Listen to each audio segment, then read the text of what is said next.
बिस्मिल्लाहिर्रहमानिर्रहीम। अस्सलामुअलैकुम। Welcome to my channel and welcome to my new video.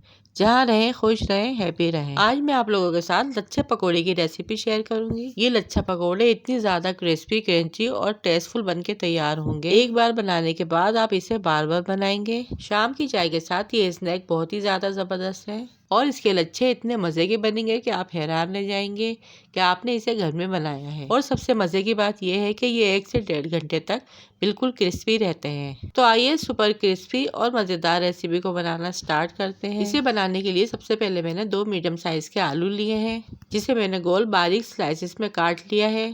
फिर इन slices की मैं बारीक लंबाई में कटिंग कर लूंगी, जैसे कि आपको स्क्रीन पे नजर आ रहा है। और इसी से हमारे लच्छे बनके तैयार होंगे। और ये देखिए, आलू की बारीक इस तरह से आपको स्लाइसिस में कटिंग करनी है। आलू की मैंने कटिंग कर ली है। इसके बाद मैं एक हरी मिर्च लूंगी, इसकी मैं बारीक बारीक कटिंग कर लूंगी।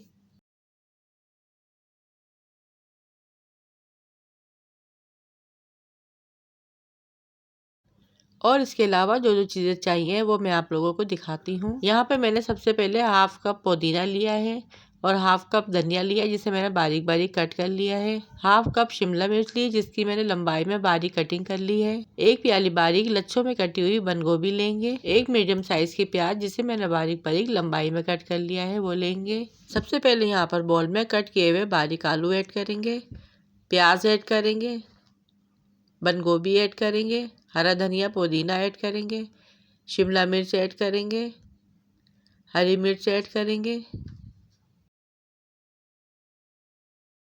हाफ टी स्पून हल्दी ऐड करेंगे, 1 टीस्पून पिसी लाल मिर्च ऐड करेंगे, 1 टीस्पून नमक ऐड करेंगे, 1 टीस्पून कुटी लाल मिर्च ऐड करेंगे, 1 टीस्पून जीरा, जिसे हम हाथों की मदद से क्रश करके ऐड करेंगे,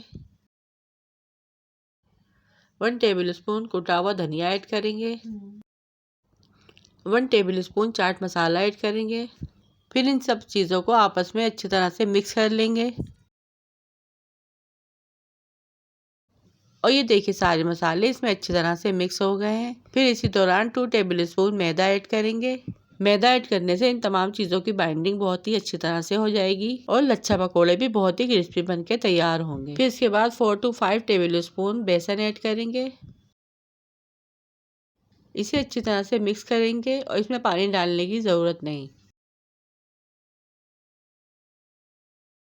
और ये देखिए, बहुत ही बेहतरीन मिक्सचर हमारा बनके यहाँ पे रेडी हो चुका है। अब चलते हैं इसे फ्राई करने की तरफ, जिसके लिए कढ़ाई में मैंने बहुत सारा कुकिंग ऑयल ले लिया है।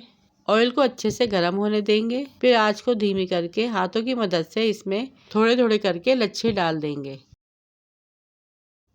और मीडियम फ्लेम पर इसे ऊपर नीचे फ्राई कर लेंगे। दोनों साइड से इसे अच्छी तरह से फ्राई कर लेंगे जब तक इसमें अच्छा सा कलर नहीं आ जाता। और फ्राई होने के बाद हम इसे छलने में निकाल लेंगे। निकालने के साथ ही इतने ज़्यादा क्रिस्पी बन के तैयार हुए हैं और इसका लुक देखिए कितना टेम्पटिंग लग रहा है। और इसी तरह मैं दूसरे बचे हुए लच्छे पकोड़े भी तैयार कर लूँगी। इससे पहले अगर आप मेरे चैनल पर नए हैं तो प्लीज़ मेरे चैनल को सब्सक्राइब कर लें और बेल आइकन के बटन को दबा के मेरी हर नई वीडियो सबसे पहले वॉच करें। और ये देखिए, सारे लच्छे पकोड़े मैंने यहाँ पे फ्राई कर लिए हैं और इन्हें मैं प्लेट में सर्व करूँगी। और तैयार है यहाँ पर हमारे बहुत ही क्रिस्पी, बहुत ही क्रंची लच्छा पकोड़े। इसका टेस्ट इतना ज़्यादा डिलीशियस था कि आप खाते खाते पूरी प्लेट खा जाएंगे और आपको पता भी नहीं चलेगा। इस स्नैक को मैंने केचप और मेयोनीज के साथ सर्व किया है। आप भी इवनिंग टाइम में इस स्नैक रेसिपी को ज़रूर ट्राई करें। इस ठंड के मौसम में शाम की चाय के साथ इसे आप इंजॉय करें। और एक प्यारा सा सब्सक्राइब और लाइक ज़रूर दीजिएगा। वीडियो पसंद आई तो वीडियो को लाइक, शेयर और चैनल को सब्सक्राइब लाजमी कीजिएगा। रखिएगा अपना अपने प्यारों का ढेर सारा ख्याल। दुआओं में याद कीजिएगा। Thanks for watching. अल्लाह हाफिज़।